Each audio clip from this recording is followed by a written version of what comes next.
What's up, everybody? Welcome back to the Unknown Coatings channel. This is the second video of the month for the month of June 2023. If you don't know, I'm doing a video every other day for this month just to get a bunch of content out to you guys. If you like powder coating and powder coating content, make sure you hit that subscribe button and turn on all notifications, and hit that like button as well. Leave a comment if you want.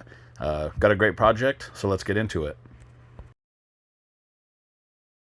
So we ran this valve cover through the turkey fryer setup that you guys have maybe seen in previous videos. Great for cleaning valve covers. As you can see, this is the inside of it. Works absolutely great. Strip most of the coating off the outside as well, but still needs sandblasted. So go ahead, toss it in the sandblasting cabinet here, and get to work. Now, one of my lights is out in this blasting cabinet, so it's very dull, or it's very dim rather, and hard to see what's going on. I apologize for the trash footage, so we're actually just going to skip ahead, but just know I'm sandblasting in there. Alright, because we're going to a brushed finish on the raised area of this valve cover, the first thing I'm going to do is hit it with a DA. I think I'm originally knocking this down with 120. I don't remember off the top of my head, and it's going to vary from valve cover to valve cover anyway. But take a DA, you want to make sure that you smooth everything out. You want basically as level of a surface as you can get before you start the actual brushing process here. If you have any experience with the DA, obviously that's going to help and you kind of know what I'm talking about. But ultimately, you just want it to be smooth before you jump into, this is 80 grit paper that I'm using to cut the actual lines in the brushed finish that we're going for. Now, I started doing this and realized that there was still some areas of this valve cover that needed work. You can actually see on the left-hand side by the 2-3 where it was a little bit dull.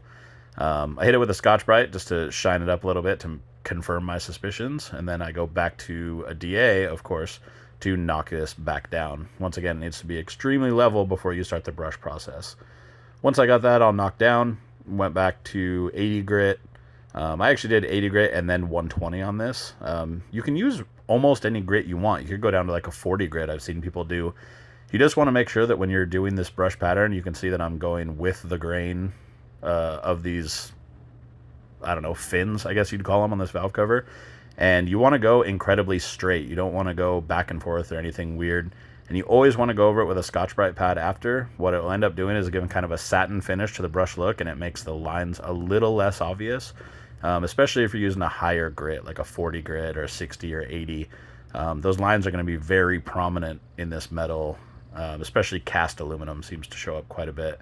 But this is the finish that you end up with. You know, this was 80, then 120, and then a green Scotch-Brite pad, all going the same direction. And it gives you this nice, uniform, brushed aluminum finish. Before we go to our whetstone black, we're spraying this with the Gema Optiflex 2. This is over in, well, I guess what we call the small booth, going into the small oven.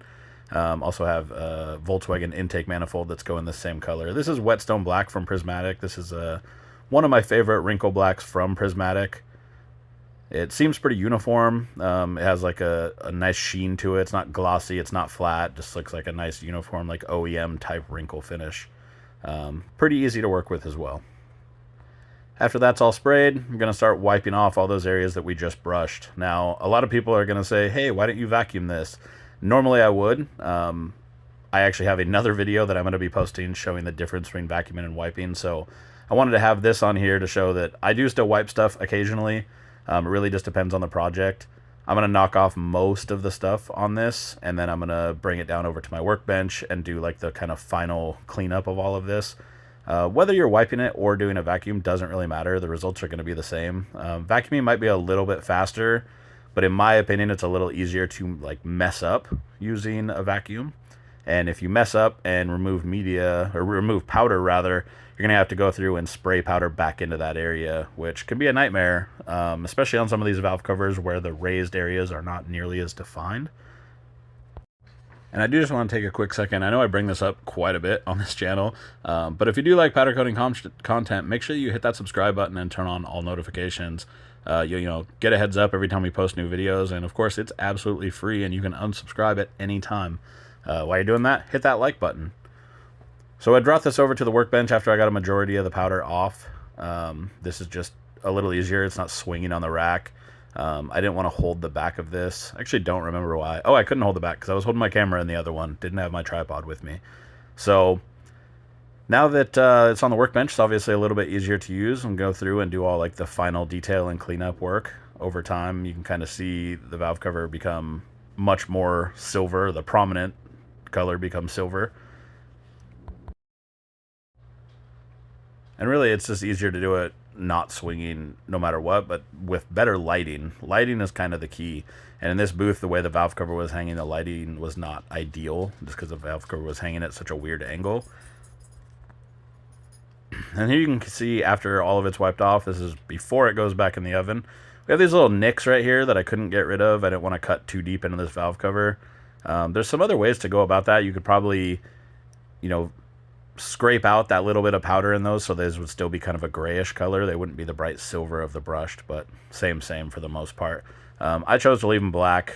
Customer was fine with it when he picked it up. I actually had sent pictures of those issues prior to doing this, which I suggest you do if you're doing this for a customer rather than for yourself. As stated earlier, had a Volkswagen intake manifold that was going to be going the same color. I guess this is probably an Audi one, but they're the same. And then a valve cover for that same engine. This is actually going, I don't remember, something rose. I'll put it in the video. This color is, the way that this color sprayed was very unique. I have a video that I'm going to be putting out that kind of explains some of the different issues that happen with metallics. I ended up two coating this one just because the color on this one, when I sprayed, the metallic seemed to gather in a lot of strange areas on this and not in some of the areas that I'm used to. It was very inconsistent as a whole, but it turned out okay on the second coat. Everything was good.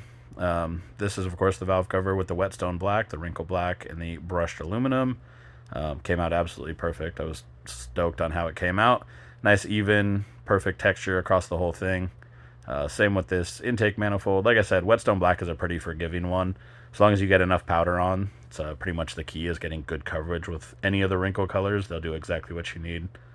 On this valve cover, I sanded down right here, and I sanded out some of the other spots, but not all of these. These Volkswagen and Audi covers, especially this model, I believe this is a 1.8T, always have those issues. They're just not great casting, so if you want to spend time to go through and smooth all those out, I highly suggest it. So that's another project, another video wrapped up for you guys. Look forward to the next one.